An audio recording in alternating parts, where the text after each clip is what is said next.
नीरू ने सारी बातें समझाई कि देखो, जिद मत करो, परिस्थितियां भी देखो अपनी। हिंदू अपने साथ नहीं, मुसलमानों से प्यार नहीं, और जबरदस्ती हमें मुसलमान बना दिया गया है। अब इस बच्चे को भी छीन लेंगे और हमें देश निकाला मिल जाएगा। ये बच्चा भी नहीं रहेगा, घर बार भी नहीं रहेगा, हम भटकेंगे, दर दर की ठोकर खाएंगे। तो इस बालक को यहीं छोड़ दे। नीमा ने कहा कि मैं इस बालक के लिए देश निकाला भी ले सकती हूँ, मैं दुनिया के जूते खा सकती हूँ, पर इस बालक को नहीं छोड़ूंगी। ये मेरे तो नस नस में समा गया, मेरे बस की बात नहीं। अब नीरू कहने लगा, तू जड्डन बहुत होगी, हठ बहुत करने लगी, तू समझती नहीं बातों को। पहली बार अपनी पत्नी को की तरफ उसने हाथ उठाया, रोते हुए आंखों में पानी भर के तू कतई नहीं समझती बात को, अपनी बात ने घनी ऊपर रखने लगी, जिद्दी होगी, तू समझती नहीं कहानी को, या तो इस बच्चे ने यहां रख दे, नहीं मैं तेरे एक थप्पड़ मारूंगा। विवश होकर के अपनी पत्नी की तरफ ऐसे थप्पड़ किया था। परमात्मा बोले कि नीरू, हम तेरे लिए आए हैं, तुम्हें कोई कुछ नहीं कहेगा, मुझे घर ले चलो। इतना कहकर चुप हो गए। अब नीरू का हाथ ऐसे हुआ था जो का त्यों हो गया, घबरा गया कि कोई ये देवता ना हो, कोई फरिश्ता ना हो, कोई सिद्ध पुरुष ना हो, कोई भूत प्रेत ना हो और तुझे हानि हो जा। चुप करके आगे आगे चल पड़ा।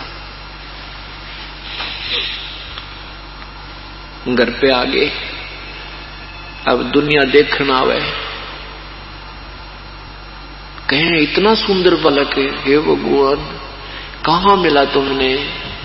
इतना नु गहराई ज्यादा डिटेल में नहीं जाना। वो कहने लगे कि हमने कमल के फूल पर मिला, किसी ने नहीं गहराई तक ध्यान नहीं दिया और बच्चे की प्रशंसा करने लगे। ये तो कोई कहे तो ब्रह्मा का स्वरूप है, कोई कहे तो विष्णु जैसा सुंदर है, कोई कहे शिव जी जैसा सुंदर है, कोई कहे तो देव है, कोई कहे तो महादेव है। इतना सुंदर बालक, तेज ऐसा सुंदर शरीर, सफेद शरीर मालिक का जैसे बहुत ही प्यारा था। कोई तो कहे तो ब्रह्मा है, कोई कहे विष्णु है, कोई कहे तो इंद्र अवतार दिखाई देता है, कोई कहे धन का देवता कुबेर आ गया है, कोई कहे वरुण धर्मराया है, कोई कहते है ईसे 16 कला सुभान गति, कोई कहे जगदीश।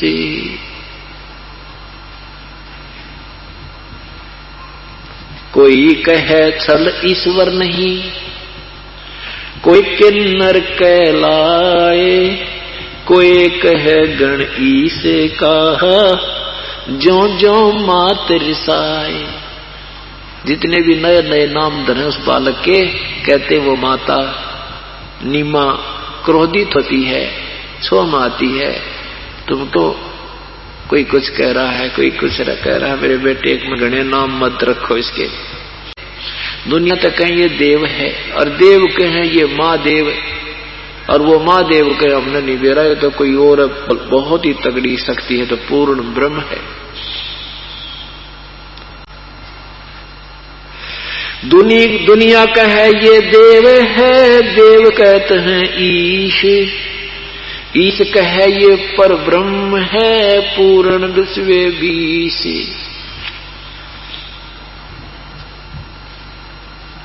अब इस तरह परमात्मा की महिमा का वर्णन होने लगा, सारे पूरी बनारस में चर्चा का विषय हो गया। इतना सुंदर बालक देखते भूख भाग गए। फिर काजी आ गए लड़के का नाम रखने के लिए,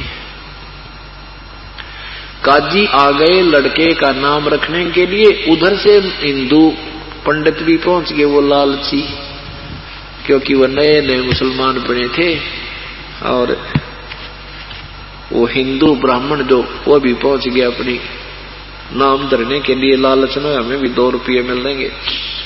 उधर से काजी आ गए। काजियों के आने के बाद ब्राह्मण तो एक तरफ चुप करके बैठ गए, कोने में नाम ये रख देंगे कि मैं हम भी मांग लेंगे, चलती दफा कुछ तय देगा हमें।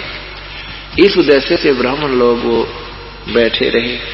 काजियों ने आकर के नाम रखने के लिए अपनी कुरान शरीफ को ऐसे खोला, वो खोलते एक मंत्र सा पढ़ के, जो भी अक्षर पहला होता है दाईं ओर उसी के ऊपर वो नाम रखते हैं। तो उन्हें उसमें कबीर अक्षर देखा, उस पृष्ठ पर कबीर कबीर कबीर लिखा था पूरे पृष्ठ पे। तो उन्होंने सोचा और बदल के देख ले, दूसरे पे भी लिखा था कबीर। पूरी कुरान शरीफ में कबीर कबीर हो गया, क्योंकि कबीर नाम एक बहुत ही आदरणीय और शुभ माना जाता है। और ये उन्होंने मन में सोचा था, यू नाम तो यहां तो हमने चवन्नी मिलेगी, 1 रुपया मिलेगा मुश्किल से नाम धरने का, और जहां ये अच्छे घर में किसी और अच्छे सेठ के अच्छे पैसे वाले का नाम रखेंगे तो बहुत पैसे मिलेंगे। ऐसी दृष्टिकोण से उन्होंने टाल मटोल करनी चाहिए थी कि और नाम देख लेते, लेकिन परमात्मा तो दूर से नाम लेकर आते हैं। कलयुग में उनका नाम कबीर ही चलना था। तो जो ही उन्होंने कुरान उलट पुलट कर देखी, सारी कुरान में कबीर कबीर लिखा है, कोई और अक्षर रहा नहीं। और परमात्मा ने कहा मेरा नाम कबीर ही रहेगा काजी। अब वो बालक बोलेगा छोटा सा, और फिर पूरी कुरान शरीफ में दूसरे अक्षर रहे नहीं, लेख रहा नहीं, वहीं पटक दिया हुआ कुरान भी, और उठ कर चले गए। इस प्रकार परमात्मा का नाम कबीर पड़ा। तो पुण्यात्माओं, इस संसार में 21 ब्रह्मांड में है, दास के अतिरिक्त कोई संत नहीं, और कबीर साहब के अतिरिक्त कोई भगवान नहीं। और जो समाधान दास देता है उससे सारे काम ठीक होंगे। आपके सांसारिक सुख, शारीरिक रोग सब दूर होंगे, सांसारिक सुख प्राप्त होंगे, सांसारिक दुख, मानसिक दुख, भूत प्रेत की बाधा, पितृ बाधा, चाहे किस तरह भयंकर हो, किसी प्रकार की, चाहे घायल तक डाल रखी हो, चाहे चौकी तक छोड़ रखी हो, यहाँ 1 सेकंड का काम है भगवान का। हम झड़े दुपटे नहीं लाते, परमात्मा के उस शब्द में इतनी ताकत है, जो मंत्र हम देते हैं अपने आप सब भाग जाए।